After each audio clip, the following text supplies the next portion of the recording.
vocal ensemble category, Dies Irae by John Burns from Hannah Senior High School. Hannah.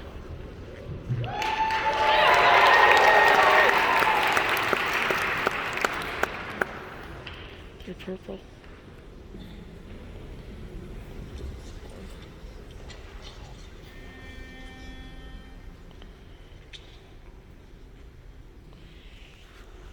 Dies irae, dies illa, dies irae, dies illa, dies irae, dies illa, dies irae, dies illa, dies irae, dies illa,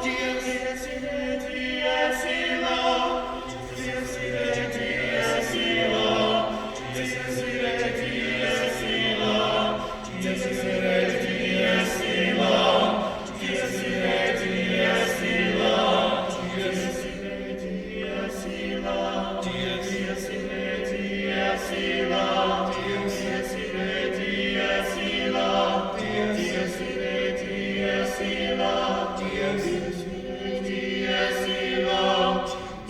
irae, dies illa. Dies irae,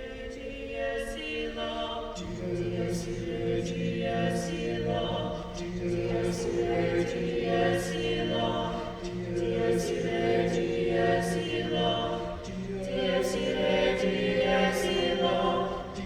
illa, dies irae, dies illa, dies irae, dies illa, dies irae, dies illa, dies irae, dies illa. Dies irae, dies illa, dies irae, dies illa,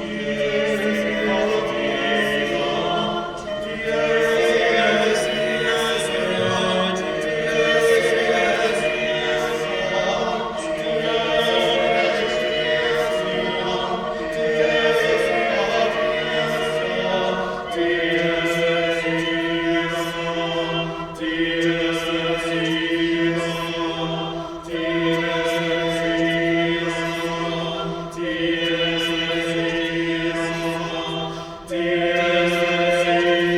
dies irae, dies illa, dies irae, dies illa, dies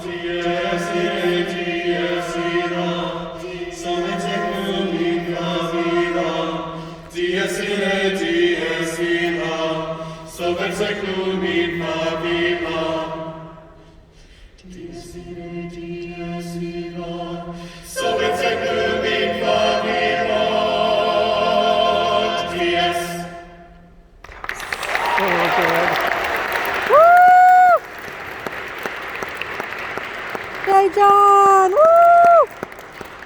Yes, we have one more round of applause for the performers here, who I believe are a combination of teachers and students and former students and spouses. Yeah, round of applause for them. It is no small feat to take a student composition and bring it to life for a live performance in a venue like this. So we certainly appreciate the work of your friends and teachers and everybody who made that happen. All right, great job. So, when we were talking earlier, I said I might ask you how you got started in composition, and you said that it was kind of an interesting story. So would you like to share? Yeah, so I never really saw myself kind of ever doing much with music, but then kind of as I reached maybe 5th or 6th grade, I started picking up an interest. And one day I was sitting down at my piano, kind of wiping it down because it was a little dusty, and I was wiping down this one key and just kept wiping it because there was like a little smudge there.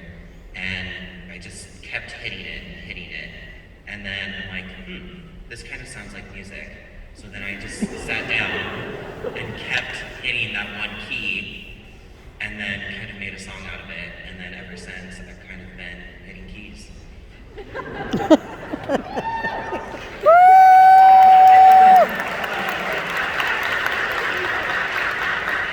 Can you tell us about the process of composing this piece?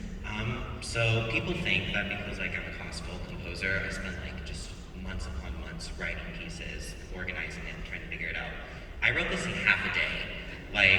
this was just, it just kind of happened. I was sitting down, just started throwing notes on a page, and then it kind of happened. I'm like, what would happen if I did this? What would happen if I did that? And then it kind of turned into that. So there wasn't like really much effort into it. It's just kind of, I did a little something and it happened. But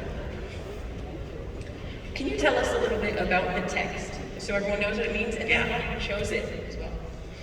so the Dies Irae text, it's a Latin poem from like forever ago. This piece only uses the first two lines of Dies Irae, which is Dies Irae, Dies illa, solvet secum in favilla, which translates to day of wrath, day of mourning, heaven and earth and ashes burning.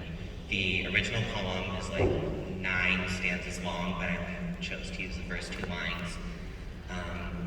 And so I was just kind of looking at a blank screen, trying to figure out what to write. So I thought, why not write a Dies Irae? And just kind of started going for it, and it happened.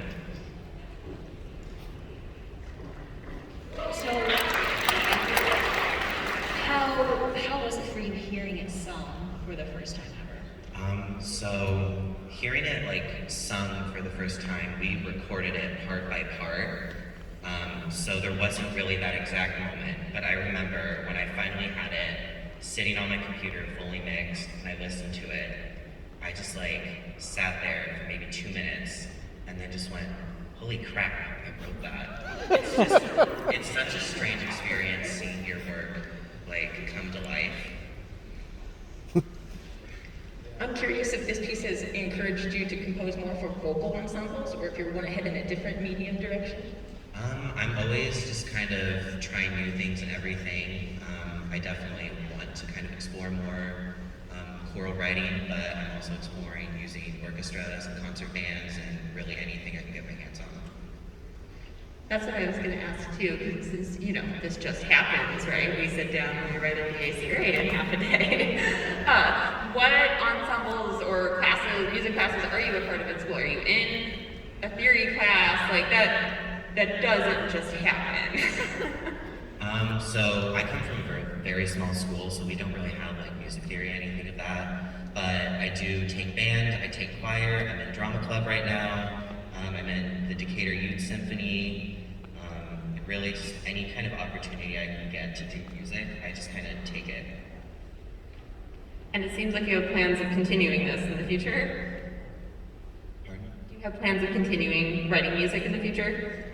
Yeah, so as of right now, I'm thinking of going into music education to become a band teacher, but kind of over the past maybe like 3 to 6 months, that's kind of changing, and so I might end up being a composer, who knows? Who knows?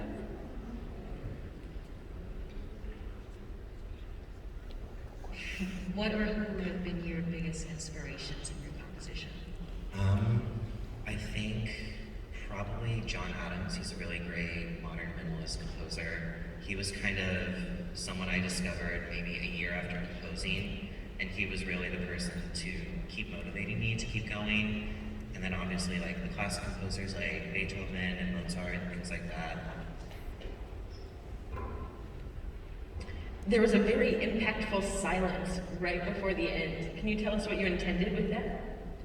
I was just kind of writing, and it's like really intricate. There's a lot happening. And so writing it, I thought just having that moment of silence before the music, just to like let everything that happened just marinate for a minute, let it sit there, and then boom, hit you with the next thing. All right, thank you so much, John. Let's have one more round of applause.